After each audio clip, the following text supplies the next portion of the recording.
উল্লাপাড়ায় বেগম খালেদা জিয়ার রোগমুক্তি কামনায় দোয়া মাহফিল। স্টাফ রিপোর্টার এম এ জলিলের প্রতিবেদনে। বিএনপি চেয়ারপারসন ও সাবেক প্রধানমন্ত্রী বেগম খালেদা জিয়ার দ্রুত সুস্থতা ও রোগমুক্তি কামনায় সিরাজগঞ্জের উল্লাপাড়ায় দোয়া মাহফিল অনুষ্ঠিত হয়েছে। উপজেলা বিএনপির সাবেক সদস্য সচিব ও সিরাজগঞ্জ ৪ আসনে এমপি মনোনয়ন প্রত্যাশী আজাদ হোসেন আজাদের উদ্যোগে শুক্রবার জুম্মার নামাজের পর ঝিকিরা বন্দর মডেল প্রাথমিক বিদ্যালয় মাঠে এ দোয়া মাহফিলের আয়োজন করা হয়।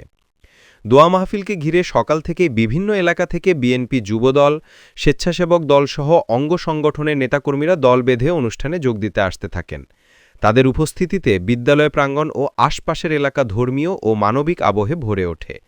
বেগম খালেদা জিয়ার সুস্থতা কামনায় সবার মাঝে ছিল দোয়ার আকুলতা ও রাজনৈতিক সৌহার্দ্যের বিরল সমন্বয়।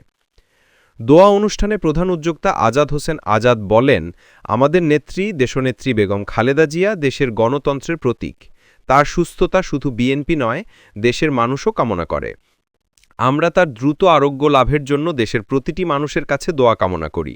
দেশনেত্রীর সুস্থতা ও দীর্ঘায়ুর জন্য সারা দেশের মানুষের প্রত্যাশা রয়েছে। বর্তমান দুরবস্থার সময়ে তিনি জাতির মা সদৃশ নেতৃত্ব। তার সুস্থতা দেশের রাজনীতিতেও স্থিতিশীলতার বার্তা বয়ে আনবে। অনুষ্ঠানে উপস্থিত ছিলেন পৌর বিএনপি সাবেক আহ্বায়ক আব্দুর রাজ্জাক, জেলা যুবদলের সদস্য একরামুল হক ওয়ারেস, উপজেলা যুবদলের সদস্য সচিব নিক্সন কুমার, উপজেলা যুবদলের যুগ্ম আহ্বায়ক রতন হোসেন, সাবেক পৌর বিএনপি সাংগঠনিক সম্পাদক গোলাম আউলিয়া, যুবদল নেতা আব্দুল মান্নান। এছাড়া বিএনপি ও এর অঙ্গ সংগঠনের শতাধিক নেতাকর্মী উপস্থিত ছিলেন।